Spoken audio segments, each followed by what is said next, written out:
Programme मध्य मुकाबले में खुशामदीद। मैं हूं रबिया एहसन और मेरे साथ मौजूद है रऊफ क्लास्टा। और आज के प्रोग्राम में जिन टॉपिक्स पे हम बात करेंगे उसमें सबसे पहले बुशरा बीबी को जहर देने का मामला।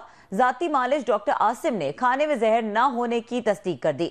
सूबाई वजीर इत्तलात पंजाब अजमा बुखारी ने इस मामले पर दोनों मियां बीवी को झूठा करार दे दिया। पीटीआई क़यादत ग्रुप बंदी का शिकार। शेर अफजल मरवत और उमैर न्याजी को फोकल पर्सन की लिस्ट से निकाल दिया गया। शिबली फराज और इंतजार पंजोथा की एंट्री। मुतनाज़िर ट्वीट केस में आजम स्वाति ने अदालत में सरेंडर कर दिया। साइफर केस में ईद से पहले बानी पीटीआई की सजा मुअत्तल ना हो सकी। सलमान सफ्तर की तरफ से सजा मुअत्तली की इस्तदा। इसके अलावा बात करेंगे समाज जो है वो ईद के बाद तक मुलतवी, इसकी जो तमाम डिटेल्स हैं उसके ऊपर बात करेंगे। इसके अलावा बात करेंगे IMF का अगला प्रोग्राम मुश्किल होगा। वज़ीर आज़म शहबाज शरीफ ने अवाम को खबरदार कर दिया। सख्त तरीन फैसलों की तैयारियां। काबीना इजलास में जजेस के खुतूत पर मुकम्मल तहकीकात का ऐलान। काबीना इजलास की जो अहम डिटेल्स हैं वो आपके साथ शेयर करेंगे। और इसके अलावा बात करेंगे TTP के साथ किसी किस्म के मुज़ाकरात नहीं हो रहे। दफ्तर खारजा ने वाज़ेह कर दिया। अफगान इंतजामिया से कलअदम TTP के खिलाफ कार्रवाई का मुतालबा। दूसरी तरफ साबिक सफारतकार की बेटी नूर मुकद्दम के कत्ल के मुजरिम जाहिर जाफर से अमरीकी सफारत खाने के वफ्द की मुलाकात। इसकी डिटेल्स भी आपके साथ शेयर करेंगे। क्लास साहब, स्टार्टिंग फ्रॉम दिस PTI की जो सिचुएशन है, आज बड़े अहम फैसले किए पानी PTI ने। कुछ लोग इन हुए, कुछ आउट हुए, कुछ रीसर्फिस हुए। क्या देख रहे हैं इन मामलात को, किस तरफ जा रहे हैं? ये खान साहब की अब ये स्ट्रेंथ भी है और उनकी वीकनेस भी है। जो उन्होंने आज जेल से फैसले कुछ किए हैं, मेरा ख्याल उनकी पार्टी के लिए एक ऑलरेडी वहाँ पे बहुत सारे डाउट्स हैं, ग्रुप्स हैं, बहुत सारी पार्टीज़ हैं, रेवलरीज हैं। अच्छा, रेवलरीज हर महकमे में होती हैं, हमारे जर्नलिस्टों में भी होती हैं, या आप कह सकते सियासतदानों में तो दुश्मन आप उसमें पड़ गए हैं, या ब्यूरोक्रेसी में, सिविल मिलिट्री ब्यूरोक्रेसी, कहीं पे भी हो, जहाँ पे भी लोग होंगे वहाँ पे रेवलरीज तो होंगी कि जो बंदा आपसे आगे बढ़ने की कोशिश करेगा, प्रोफेशनली हो, फाइनेंशियली हो, स्टेटस वाइज हो, दूसरे लोग जो हैं उसे जेलस फील करते हैं और उसको आगे लेट डाउन जो उसको पुल डाउन करने की कोशिश करते हैं। अब ये आपकी लीडरशिप पे होता है, स्पेशली जो पॉलिटिकल पार्टीज़ के सरबराह होते हैं, पार्टीज़ के अंदर ये चीज़ें बहुत होती हैं। इट्स अ वेरी कॉमन, ये हर पार्टी में होता है, ये सिर्फ कोई PTI के साथ आज हमने नहीं देखा। और हर कोई करीब होने की कोशिश करता है। हर कोई करीब होने की कोशिश करता है। हर किसी को ये होता है कि इनके ये कान जो है उन तक सिर्फ मेरी एक्सेस होनी चाहिए और मैं ही जाके बहर बताऊं या मैं ही मिलूं, कि अगर लीडर जो है वो मेरे करीब है और मेरे ज़रिए वो कम्युनिकेट करता है लोगों के साथ या पार्टी के साथ। ये मैं अगर बेनज़ीर भुट्टो साहबा की अपनी उनकी पार्टी में ग्रुप से ये मैंने देखे हुए हैं, अगेन अभी भी मौजूद हैं। अभी भी लोग एक दूसरे के साथ पार्टी या ग्रुपिंग करते रहते हैं। ऐसे नवाज शरीफ साहब की पार्टी में भी, हर पार्टी में होंगे, क्योंकि एक जमहूरी पार्टी जब होती है तो उसमें मुख्तलिफ किस्म के लोग आते हैं, उनके एस्पिरेशंस हैं, उनके ख्वाहिशात हैं, उनकी कोशिशें होती हैं पावर ग्रैब करने की, तो एक दूसरे को एल्बो करते रहते हैं। अब ये ऑल डिपेंड करता है जहाँ पे आपकी स्टेट्समैनशिप या पार्टी लीडरशिप जहाँ पे आपकी मैटर करती है कि आप इन तमाम ग्रुप्स को कैसे लेकर आगे चलते हैं, अब तमाम उन ग्रुप्स को सेटिस्फाई कैसे करते हैं, उनकी आपस की लड़ाइयाँ दुश्मनी इतनी ना बढ़ जाएं कि आपकी पार्टी को भी ख़राब करना शुरू कर दें, आपकी अपनी स्टैंडिंग भी उससे हल्ट होना शुरू हो जाए, आपके फॉलोअर्स वर्कर जो हैं वो एक तमाशा बन के रह जाएं कि यार कि खान साहब करना क्या चाहते हैं, कि इनका असल नुमाइंदा कौन है, या नवाज शरीफ साहब या बेनज़ीर भुट्टो साहब या जरदारी साहब जो हैं ये चाहते क्या हैं। सो ये एक हद तक तो आप अलाउ करता है कोई भी आपका पॉलिटिशियन हो या आपका पार्टी का सरबराह हो, इस तरह के डिफरेंसेस, लेकिन उसके बाद उसको कुछ स्टेप्स लेने पड़ते हैं डिसिप्लिन के नाम पे। मैं मतलब आपको बता भी सकता हूँ कि ग्रुप्स मतलब माजी में जब नवाज शरीफ साहब अगेन थे यहाँ पे या जब चले गए थे, उनकी यहाँ एब्सेंस में दो बड़े पावरफुल ग्रुप्स थे, बल्कि 3 थे। एक चौधरी निसार अली खान साहब का ग्रुप था, एक जावेद हाशमी साहब का ग्रुप था, एक उसके बाद बैक बेंचर्स भी होते उनका ग्रुप था। लेकिन 2 ये बड़े ग्रुप्स थे जो एक दूसरे के साथ इनकी अच्छी खासी इनकी लड़ाई जारी रहती थी, और मियाँ साहब जो है लंदन या जद्दा से बैठ के वो इनको कोशिश करते थे कि इनको ठीक किया जाए। ऐसे बेनज़ीर भुट्टो साहब का दौर मुझे याद है कि अगर उस वक्त अमीन फ़हीम साहब, जरदारी साहब, इनके अपने ग्रुप्स होते थे कि अमीन फ़हीम साहब बेनज़ीर भुट्टो साहब के करीब थे, जरदारी साहब ने अपना एक उनके खिलाफ एक लॉन्च करके रखा। सो हर पार्टी के अंदर अंडर करेंट्स होते हैं। अब खान साहब भी उसी डिलेमा का शिकार हैं। अब उनकी पार्टी के अंदर बहुत सारे डिफरेंसेस आ रहे हैं, क्योंकि खान साहब जितना ज़्यादा लोगों से मिलते जाते हैं, 1000 से ज़्यादा लोगों से उनकी मुलाकात हो चुकी है अब तक अंदाजन 6 महीने में। अगर इतने नंबर तो मेरा ख्याल बनीगाला में लोगों से नहीं मिलते थे खान साहब, इतने लोगों से शायद वो वहाँ पे उसमें आपको याद हो जमान पार्क में नहीं मिलते हो थे जितनी वहाँ पे उनकी जेल में मुलाकातें हो रही हैं। एक स्टेज पे अब खान साहब को ज़रूरत थी ये वकीलों की, क्योंकि केसेस सारे उस क्रिमिनल नेचर के थे, सजा वाले थे, उसमें पॉलिटिशियन कुछ नहीं कर सकते, जो उनका पॉलिटिकल ग्रुप था उनका। अच्छा, वो करना भी चाहते, बहुत सारों पे पर्चे थे, मुकदमे थे, भागे हुए थे, मफरूर थे, घरों पे गए, उनके साथ ज्यादतियां हुई, ह्यूमन राइट्स अब्यूजेज हुई, जेलों में डाल दिया गया, डिस्क्वालिफिकेशन हो गई, कोई मुल्क से बाहर चले गए, कोई अंडरग्राउंड हो गए। तो वो खान साहब के लिए उस वक्त जो दौर था इररिलेवेंट हो गए थे, आपके लिए इरेलीवेंट हो गए थे। अब आप आपके काम के नहीं थे, काम के कौन लोग थे? वकील काम के थे। अब इतने सारे वकीलों की फीसें कौन दे? खान साहब के बारे में तो मशहूर है, बड़े फखर से उनके अपने फॉलोअर कहते हैं किसी को चाय नहीं पिलाते, वो तो 2 बिस्कुट भी वो किसी को पेश नहीं करते। और इस बात को बड़े फखर से यहाँ पे सेल किया जाता है हमारे जैसे सोसाइटी में, जहाँ मेहमान नवाजी एक बहुत बड़ा वो समझा जाता है, कल्चर, पार्ट ऑफ वैल्यूज। एक आपका कल्चर है, वैल्यूज है, ज़र्फ है कि कोई मिलना है, बंदा चाय पिलाए, खाना खिलाए, या कोई अगर जो भी चीज़ ऑफर करे, इस चीज़ को भी सेल किया गया कि खान साहब तो किसी को चाय भी नहीं पूछते, उसको भी रोमांटिसाइज कर दिया गया। चलो मान लिया, अब खान साहब कहाँ से इतने सारे केसेज जो थे उसके वो पैसे देते, बिल देते, और एक वकील मतलब 5-10 लाख रुपए से कम, हालांकि बड़े वकील हैं सारे, तो वो थे नहीं। खान साहब को जरूरत थी कि वकीलों का जो एक क्राउड है, ग्रुप जो है ना, वो उनके साथ अटैच हो। अच्छा, ये हर पार्टी ने किया है। अच्छा, उनको सेनेटर्स भी बना दिया, ये पीपल्स पार्टी ने भी किया। अभी यार रोज के कौन, अब इनको एतजाज अहसन साहब को, लतीफ खोसा साहब को, बाबर रवान साहब को, या उसके बाद ये हो गए अगर नायक साहब, जो इनको कौन पैसे दे? अभी रोज तो हम इनको पार्टी में शामिल कर लो, सर भी कहेंगे, बैग भी उठाएंगे, आगे पीछे भी दौड़ेंगे, इनको सेनेटर बना दो, किसी को कोई अटॉर्नी जनरल बना दो, किसी को कोई वजीर बना दो, किसी को गवर्नर बना दो, हमारा क्या जेब से जाता है? और जो मारधाड़ हम कर रहे हैं वो उसका दिफा ये करते रहेंगे, दिलो जान से सारे करते रहे। अच्छा, सेम नवाज शरीफ साहब ने भी किया, इन्होंने भी ये कहा जी हमारे पे केसेस हैं, ये केसेस कौन लड़ेगा, इतने पैसे कहां से देंगे? बल्कि नवाज शरीफ साहब ने कह दिया था पनामा के दिनों में कि यार मुझे तो पता चलो, अगर पहली दफा पता चल रहा है कि वकील तो इतने बड़े महंगे होते हैं कि आपको अगर जेब से देने पड़ जाए। उन्होंने एक अलहदा लिस्ट आज के आजम तारड़ साहब, इससे पहले चले जाते और बहुत सारे वकील थे उनके पास। तो सेम अब वो इमरान खान साहब को जरूरत पड़ गई, उन्हें भी वकील चाहिए थे, तो फिर कौन वकील हो? फिर उनको मौका मिला, उनको स्पेस क्रिएट हुई। अली जफर साहब आ गया है, सलमान अकरम राजा साहब आ गया है, शोएब शाहीन साहब आ गया है, उस बैरिस्टर गोहर साहब आ गए हैं, शेर अफजल खान, मरवत साहब आ गए हैं, खोसा साहब की एंट्री है जी, खोसा साहब की एंट्री हुई। फिर वो मेरा इंतजार, एक नाम उनका बड़ा मुश्किल, मेरी जबान पे नहीं चढ़ता, इंतजार पंजोथा। तो आपकी बड़ी हिम्मत है भी, आपकी जबान पे चढ़ गया। मैंने कोशिश की थी आज 2-4 दफा, नहीं हो सका मादरत के साथ। अब ये सारे जब गए, अब इनके लिए अपॉर्चुनिटी थी, अब it was a marriage of convenience between Khan साहब एंड लॉयर्स, कि खान साहब को जरूरत थी, इनको भी जरूरत थी कि खान साहब के नाम पे हमने भी अपने आप को जरा थोड़ा सा वो करना है, क्योंकि इसमें से ज्यादा अगेन आप देखें पीटी एक उस पीपल्स पार्टी से भी निकले हुए कुछ लोग थे, उन्हें भी स्पेस मिल रही थी, जैसे खोसा साहब को मिल रही थी। अच्छा, बाबर रवान साहब बहुत पहले आ गए थे, वो समझदार थे, वो पहले आ गए थे। अब इन लोगों ने साफ ज़ाहिर उनसे खान साहब ने पैसे तो देने नहीं थे।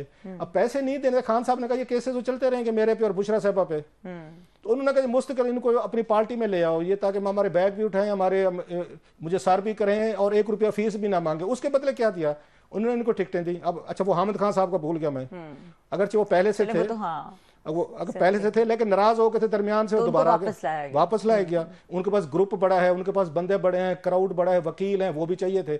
सो खान साहब ने फिर क्या कहा जी कि अपने पॉलिटिशियन को साइड पे रहने देते हैं, हम इन वकीलों को लेकर आते हैं। वही फार्मूला एक ही है, सियासतदानों का फार्मूला एक है कि बिल ना देना पड़े, हमने किसी वकील को पैसे नहीं देने। अगर मेरे पास अवामी ताकत है, मैं उसको जाके यहाँ पे कौमी असम्बली का मेंबर बनवा दूं या किसी को कल को सेनेटर बनवा दूं, तो मुझे क्या जरूरत है देने की। सो खान साहब ने, आप नोट करें, नो ऑफेंसेस टू देम, सारे बड़े काबिल लोग हैं, उन्होंने जनाब इसमें से अक्सरियत जो हैं वो अब आपके उसमें आ गए, कौमी असम्बली में आ गए, वो सेनेट में आ गए। मैं किसी का, इनकी अपनी ही पार्टी के लोगों का ट्वीट्स पढ़ रहा था, मेरा ख्याल मरियम भट्टू नवाज साहब, ठीक है, हमारे साथ मौजूद हैं गेस्ट आज के। क्लासेस साहब, हमने डिस्कशन का ये फॉर्मेट यही था कि हम शुरू में उनको चाह रहे थे कि वो ज्वाइन करें, थोड़ी सी देर हो गई इसलिए हमने डिस्कशन का स्टार्ट कर दिया। वेलकम करेंगे MNA और सीनियर रहनुमा पाकिस्तान तहरीक इंसाफ शेर अफजल मरवत साहब, उनको वेलकम करेंगे। अस्सलाम वालेकुम शेर अफजल मरवत साहब। वालेकुम अस्सलाम, शुक्रिया मरवत साहब, बहुत शुक्रिया आपने हमें ज्वाइन किया। जरा बात करेंगे जो करंट सिचुएशन चल रही है उसके हवाले से, ये क्या हुआ? आप पार्टी की लीड में थे, आपने बहुत थोड़े अरसे में पार्टी को रिवाइव किया जब पार्टी बड़ी मुश्किल में थी, लेकिन फोकल पर्सन की लिस्ट से आपका नाम निकाल दिया गया। इमरान खान आपसे मिल नहीं रहे, ये क्या मामला है? जरा इसके ऊपर रोशनी डालिएगा।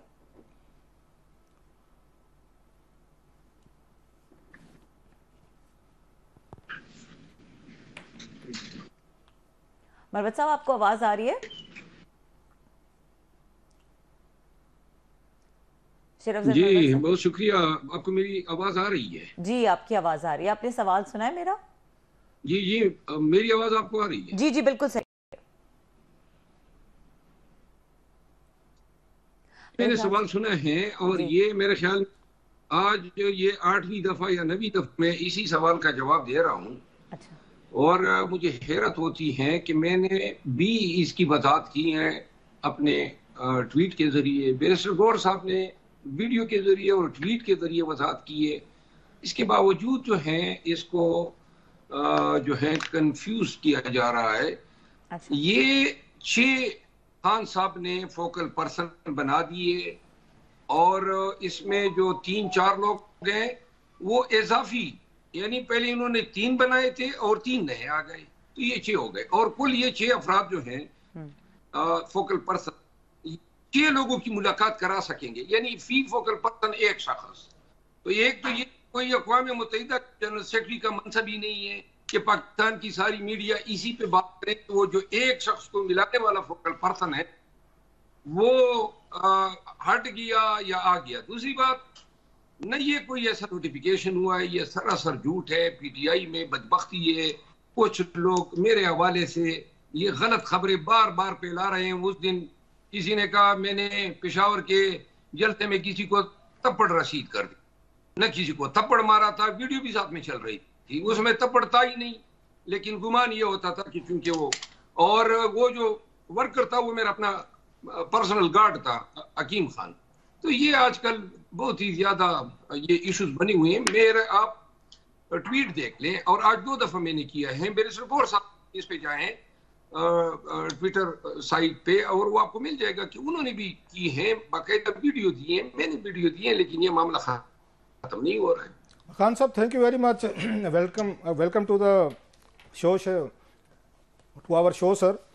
आपने अभी थोड़ा सा ये सारा दिन जो है लोग बातें करते हैं, क्वेश्चंस करते हैं, बंदा थक भी जाता है एक एक सवाल। ठीक कह रहे हैं आप, बंदा इरिटेट भी हो जाता है, मूड स्विंग्स भी होते हैं, fair enough.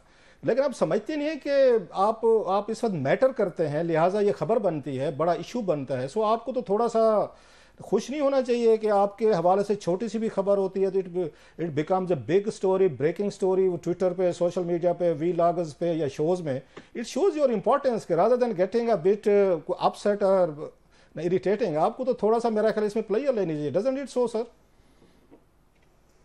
Thank you Klasra भाई। मैं आपको अर्ज करूं सर, कोई अच्छी बात अगर मीडिया पे दोस्त अहबाब पे लाते तो जरा मुझे भी खुशी होती कि चले बुरी बातें फैला रहे हैं, कोई अच्छी बात भी फैला रहे हैं, लेकिन अच्छी बात कोई नहीं बताता है, न शेयर करता है कि जो हमारी खिदमात हैं, जो हम कर रहे हैं, स्ट्रगल जदोजहद बहुत सारे एरियाज में।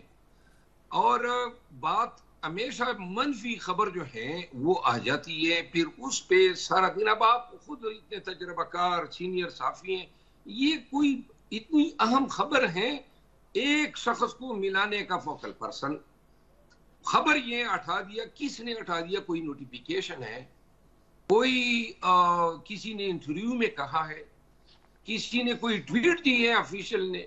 ये कुछ भी नहीं है, बस ज़बानी कलामी बातें। और अगर मुझे इल्म होता कि ये फोकल पर्सन के हटाए जाने पे मैं शेर अफजल मरवत साहब की आवाज कनेक्टिविटी में थोड़ा मसला है। ये मेरे को ब्रेक लेके वापस आ जाए हम, अगर राना साहब ब्रेक लेके दोबारा कनेक्ट कर लें उनको। ठीक है, ब्रेक लेते हैं और दोबारा उनसे कनेक्ट करने की कोशिश करते हैं। डिस्कशन को यहीं से कंटिन्यू करेंगे, हमारे साथ रहिए।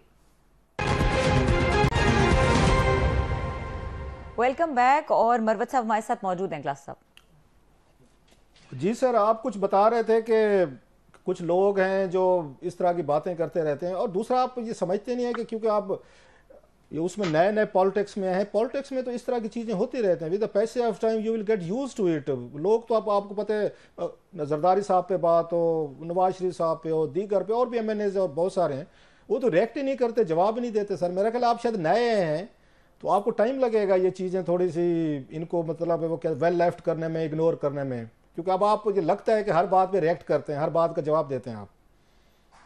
आपकी बात दुरुस्त है। खान साहब ने मुझे 2 दफा कहा कि उनको इल्म होता है ये ट्रॉलिंग का और ये मसले मसाइल का, तो उन्होंने मुझे कहा 2 दफा कि देखो, अपनी मिसाल दी कि अगर मैं जवाब देना शुरू कर देता तो किन किन को जवाब देता। तो उन्होंने कहा कि इग्नोर कर दिया करो, अच्छा, मुझे उस वक्त खान की बात की अहमियत या उसकी समझ इतनी नहीं आई, लेकिन वक्त गुजरने के साथ साथ चूंकि मैं वकील हूँ और वकीलों की एक मंतिक ये होती है, अगर कोई इल्जाम किसी पे दर दिया जाता है तो वकील या वकालत ये कहती है कि उस इल्जाम को रिबट करना जरूरी है। तो रिबटल के चक्कर में और कॉन्ट्रडिक्शन के चक्कर में जवाब देना शुरू कर देते हैं, ताकि कोई हमारी खामोशी को इम्प्लाइड कंसेंट न तस्वुर कर ले। नहीं, आपकी बात ठीक है, लेकिन उन्होंने आपने यकीनन पढ़ा होगा, चर्चिल ने कहा था कि पॉलिटिशियन को थोड़ा सा थिक स्किन होना चाहिए। अब आप एक वकील नहीं रहे, अब आप एक पॉलिटिशियन भी हैं साफ ज़ाहिर है, और आपने, मेरा ये ख्याल है कि बहुत सारे पावरफुल लोगों को आपने अपना दुश्मन भी बनाया हुआ है, रेवलरीज भी हैं, जेलिसीज भी हैं, तो आप उनको कैसे टैकल कर रहे हैं? क्योंकि बहुत सारे लोग आप पे भी इल्ज़ाम लगाते हैं, जैसे आपने कहा आपकी अपनी एक स्टांस है। Where do you stand yourself sir? Klasra साहब, गुजारिश ये है कि बहुत सारी मेरी स्क्रूटनी हुई मुखालिफिन की जानिब से, हर तरफ बैंक्स अकाउंट्स कंगाले गए, CDRs कंगाले गए, सजर नसब देखे गए, दोस्त अहबाब एग्जामिन हुए, और कैमरे और ये जो डिवाइसेस होती हैं जिससे जासूसी होती हैं वो बरामद हुए। लेकिन इन तमाम चीज़ों से हम बरीमुज़िमा अल्हम्दुलिल्लाह निकले। तो चूंकि कोई ऐसी चीज़ नहीं है जिस पे कोई ब्लैकमेल कर सकते या जिस पे कोई शख्स जो है वो इसको हथियार बना सके, तो लिहाजा बड़ा खुल के में आया और चैलेंजिंग। दूसरी तरफ ये था कि मुखालिफिन कौन थे। सबसे पहले तो PMLN ने खुद और प्राइवेटली लोगों को हायर किया और ये मेरे पीछे पड़े रहे।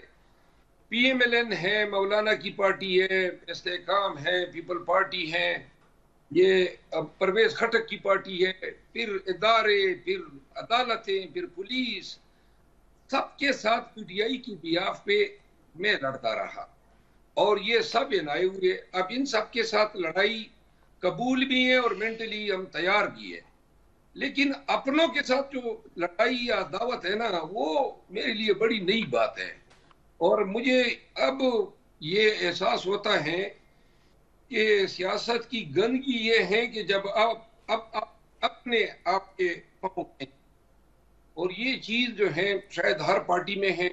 खान के साथ इन इश्यूज पे मुतअद्दिद दफा बात हुई है और तब मुझे इदराक हुआ कि ये तो 26 साल से PTI में भी ये इंट्रा पार्टी पॉलिटिक्स और ये जो है चीना जब्ती, ये सिलसिला जारी है। अच्छा सर, ये बताइएगा कि आपको कौन लोग एक्सेप्ट नहीं कर पा रहे पार्टी में? वकला साहबान हैं जो ज़्यादा करीब हैं, इस वक्त हम देखते हैं वकला की तादाद बहुत ज़्यादा है, बहुत सारे सीनियर वकला भी हैं, माजी में मिनिस्टर भी रहे हैं, दूसरी पार्टीज़ में भी रहे हैं, या पॉलिटिकल लोग हैं इसमें आपकी PTI में?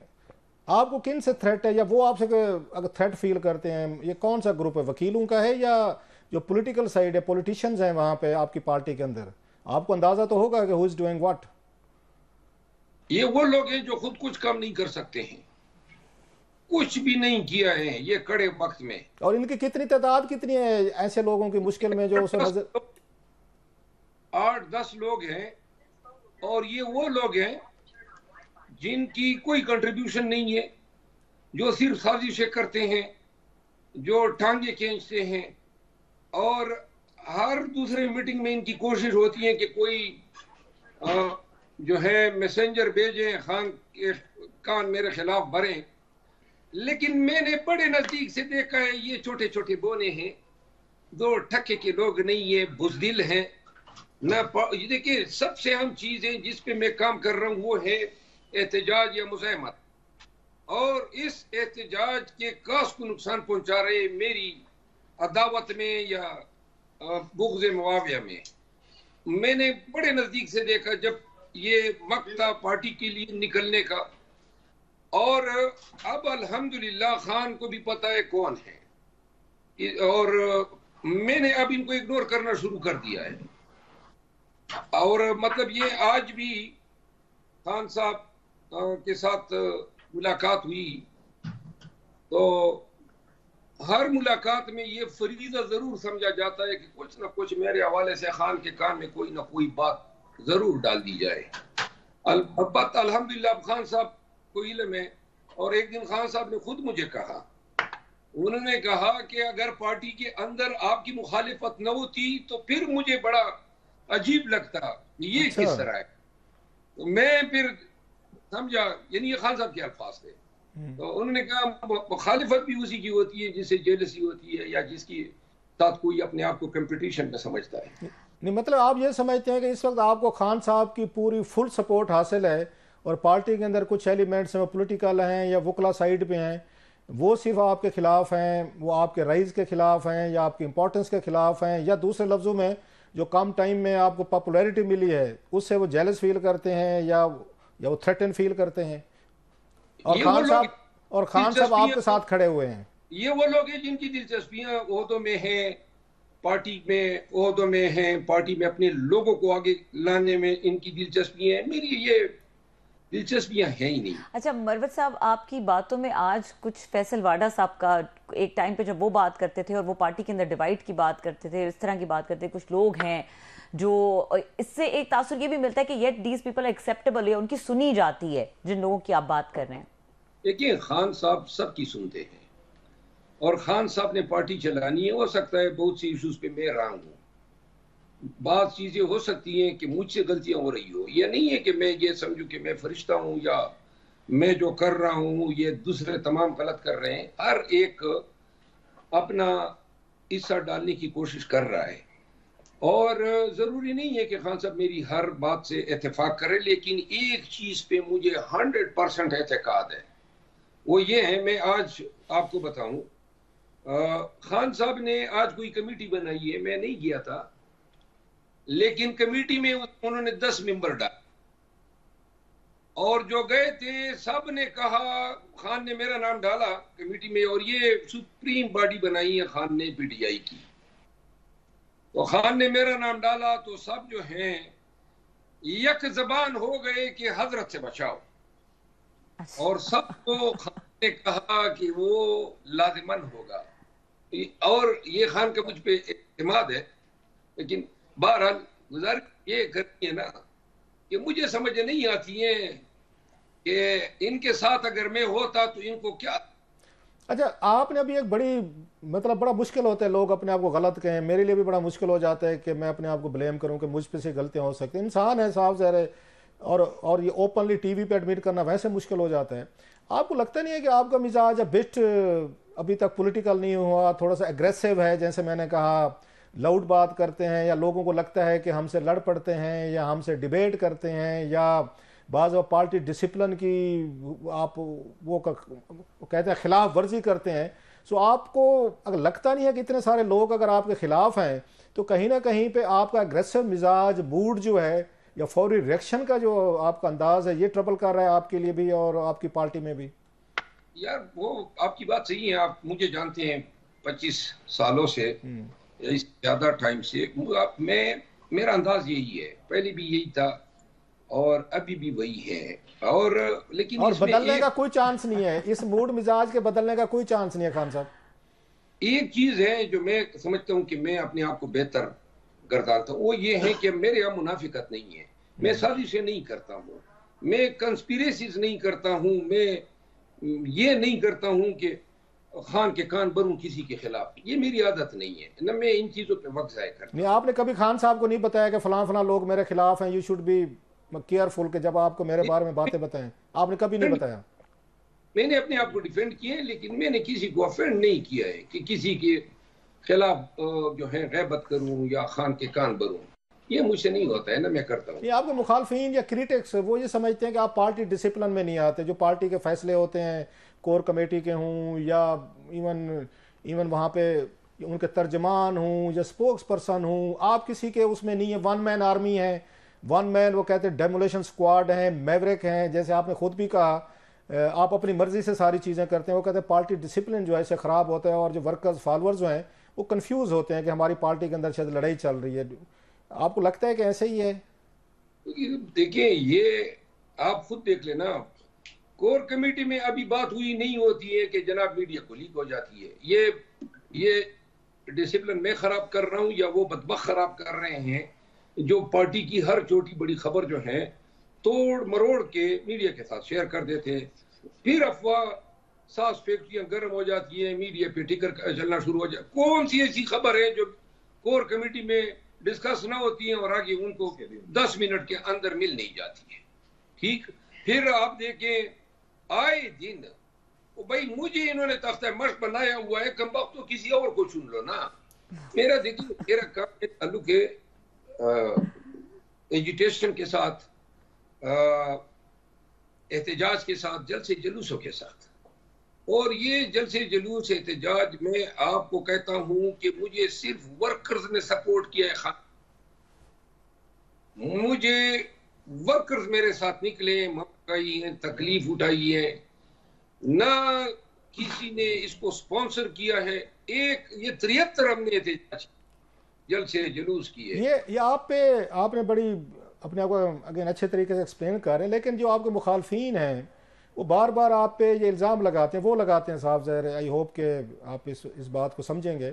वो कहते हैं कि आप जो हैं शायद आपको किसी एजेंसी ने, किसी इदारे ने, कुछ लोगों ने पार्टी के अंदर आपको उन्होंने इंडक्ट करवाया और फिर आपके ज़रिए पार्टी के अंदर वो डिफरेंसेस चाहते हैं, आपकी पार्टी से वो आपके ज़रिए वो फैसले करवाने चाहते हैं जो एस्टेब्लिशमेंट चाहती है, जो एजेंसीज चाहती हैं। ये अक्सर आप सुनते भी होंगे, पढ़ते भी होंगे, तो मतलब है आप इसको कैसे देखते हैं? कि देखिए आसान सा जवाब है, वो ये है कि ये एजेंसियां, ये एस्टेब्लिश तो यही चाहती थी ना कि पीटीआई की जो है हम तदफीन कर दें, और तदफीन के लिए उन्होंने कोई कसर छोड़ी भी नहीं। मारा पीटा, पार्टी को तोड़ने के लिए प्रेस कॉन्फ्रेंस कराए। 2 सालों से पीटीआई ने बड़ा इसको भुगता। अब एक तरफ से जनाब तोड़ फोड़ जारी है, आए दिन लोग छोड़ रहे हैं, टीवी पे आ रहे हैं, कैंपेन है पीटीआई के खिलाफ। कोई किसी माई के लाल को निकलने की इजाजत नहीं थी, झंडा उठाने की इजाजत। और दूसरी तरफ जनाब मेरे जरिए झंडा निकलवा रहे हैं और लोगों को निकलवा रहे हैं। यानी किसी की समझ में ये मंतिक आती है? मतलब ये है कि वो पार्टी अगर हम झंडे न निकालते और लोगों को न निकालते, टिकट के लिए नहीं आना था।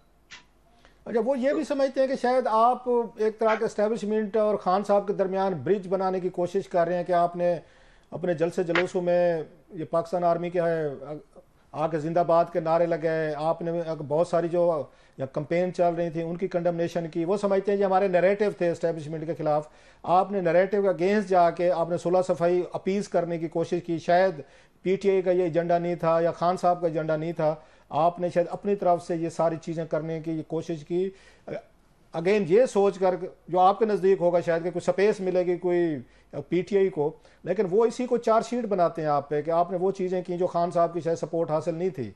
आपको खान साहब ने कहा था सारी चीज़ें कि आप जाएं और ये नारे लगवाएं और एक तरह का ब्रिज बनने की कोशिश करें? ये जो खान साहब ने तो खुद कहा है ना कि पाक फौज मेरी फौज है। इनकी खान साहब की तो 10 वीडियो आपको मिल जाएंगी। और खान साहब जो हैं फौज को कभी न उन्होंने बुरा कहा है न बुरा समझा है। एस्टेब्लिशमेंट के साथ हमारी लड़ाई है और यही हम कह रहे हैं कि फौज और एस्टेब्लिशमेंट 2 अलग एंटिटीज है। फौज 6 लाख फौजियों पर मुश्तमिल फौज है जो फौजी से लेकर जर्नल तक लोग हैं। एस्टेब्लिशमेंट 3-4 जर्नल इकट्ठे हुए हैं और वो सारे बागडोर निजाम मुमलिकत की संभाले हुए हैं। तो लिहाजा ये इन 3-4 के साथ अदावत में पूरी फौज को गाली देना और फिर ये लोगों को बावर कराना कि जी ये पाकिस्तान में फौज की जरूरत नहीं है या फौज जो कर रही है अपने फायदे के लिए कर रही है, ये इल्जाम तराशी बेशक एस्टेब्लिशमेंट पे हो।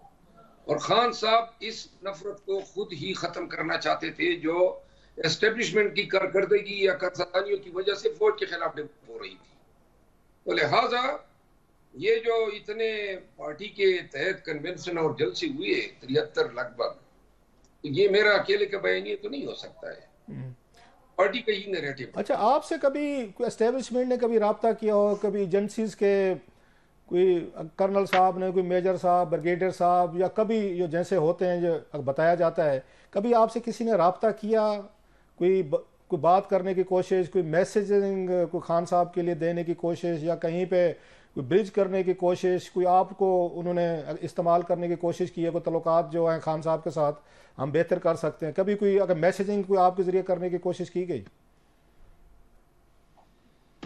मेरे 3 दफ़ा जो है इन्होंने मुझसे इंटरेक्ट करने की कोशिश की। एक दफ़ा मुझे अगवा करना चाहा अटक में।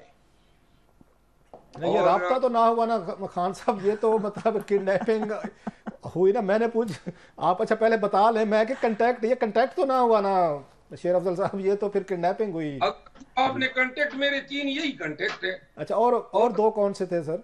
अगर आप अब इसको छोड़ दें, पहली बात तो ये है कि इस काम के लिए उनके पास और बहुत सारे जराए थे और इस्तेमाल भी किए उन्होंने। आपकी पार्टी के अंदर थे लोग थे जिनके जरिए मैसेजिंग की गई खान साहब को, आप ये कह रहे हैं? मुख्तलिफ औकात में मुख्तलिफ चैनल इस्तेमाल हुए, लेकिन मेरे थ्रू मैंने ना कोई पैगाम रसानी की है, और अगर मुझसे रजू भी करते तो शायद मैं अपने तई ये फेल सरअंजाम न देता। अच्छा, इतनी सारी ये ट्रोलिंग होती है, साफ ज़ाहिर है आप नए पॉलिटिक्स में आए हैं, आपकी फैमिली इससे कैसे कोप करती है? माशाल्लाह मुझे तो पता उसमें है, आपकी फैमिली है, मिसेज हैं, बच्चे हैं, आपके कज़न रिश्तेदार, वो इसको कैसे देखते हैं? कोई आपको कहते हैं कि किस अजाब में डाल दिया हमें कि रोज़ाना टीवी पे आ रहे हैं, ट्विटर पे आ रहे हैं, कोई बुरा भला कह रहा है, कोई अच्छा कह रहा है, कोई ट्रेंड चला रहा है, कोई टिकटॉक चला रहा है, आपकी फैमिली इसको कैसे देखती है? Are they disturb? वो आपसे लड़ते हैं कि आपने हमें किस अजाब में डाल दिया, या वो समझते हैं कि नहीं आप ये खान साहब के साथ खड़े होकर सही साइड पे खड़े हैं and you got popularity, you became an MNA, now you are a politician? तो फैमिली का क्या रिएक्शन है? खान साहब के साथ तो हमदर्दी है, फैमिली की भी है और बहुत सारी फैमिली खान, लेकिन ये जो मामलात हुए, मैंने अपनी फैमिली को बाहर रखा पाकिस्तान से जी, और मैं मुंतखब हुआ, एमएनए हुआ, और मैंने समझा कि इलेक्शन हो गए हैं और पाकिस्तान में थोड़ी सी इंसानियत आ जाएगी निज़ाम में, तो मैंने बच्चों को बुला लिया और बच्चे आए, और तीसरे दिन ही एजेंसी और पुलिस ने मिलकर मेरे घर पे रात 1:30 बजे छापा मार दिया, दरवाजे तोड़ दिए। और ये बदबख्ती और बदकिस्मती थी कि ये इस पूरे एगनी को, मेरी फैमिली को इसको फेस करना पड़ा। ठीक है, ठीक है, बहुत शुक्रिया शेर अफजल मरवत साहब, आपने बहुत वक्त दिया और बहुत सारी बातें हमारे साथ डिस्कस की। एक बार फिर शुक्रिया प्रोग्राम में ज्वाइन करने के लिए। यहाँ पे वक्त हुआ है ब्रेक का, ब्रेक के बाद डिस्कशन कंटिन्यू करेंगे, कंक्लूडिंग रिमार्क्स लेंगे। क्लास साहब से हमारे साथ रहिए। Welcome back. क्लास साहब, क्या लगता है शेर अफजल मरवत साहब की बातों से? उन्होंने तो बड़ी स्ट्रेट टॉक की है शेर अफजल साहब ने। आपने देखा वो उसमें इफ्स एंड बट्स में बिलीव नहीं रखते, बल्कि जॉर्ज बुश की जो है ना, वो जो उसने बयान दिया था, वो कहता है, ये उसका तो मशहूर ज़माना उसका है 9/11 के बाद कहा था, इधर यू आर विद अस और against us and there are no neutral grounds. तो ये शेर अफजल साहब ये इसी पे बिलीव रखते हैं कि वो पार्टी के अंदर भी बहर भी या मेरे साथ है दुश्मन है, वो उन्होंने कहा भी है आफकत नहीं है मेरी तरफ, वही है ना, वही बात नहीं है। सीधा सीधा कहा कि इधर you are with against us, there are no neutral ground. वो न्यूट्रलिटी पे बिलीव ही नहीं करते, एक साइड पे खड़े हैं। वो लाइक इट और नॉट, खुद भी अपनी गलतियां मानी है, और मैं समझता हूं कि नए नए सियासत में उन्हें टाइम लगेगा। तो जी बिल्कुल, सीखने में कि पार्टी के अंदर इस तरह की चीजें। एक और भी रीजन है क्लास जेलस है, क्योंकि पॉपुलर भी बहुत जल्दी हुए ना लोगों में, तो ये पॉपुलैरिटी है जो फेम हैज अ प्राइस। जी जी। और का वक्त खत्म हो गया, देखने के लिए शुक्रिया, इजाजत, अल्लाह हाफिज।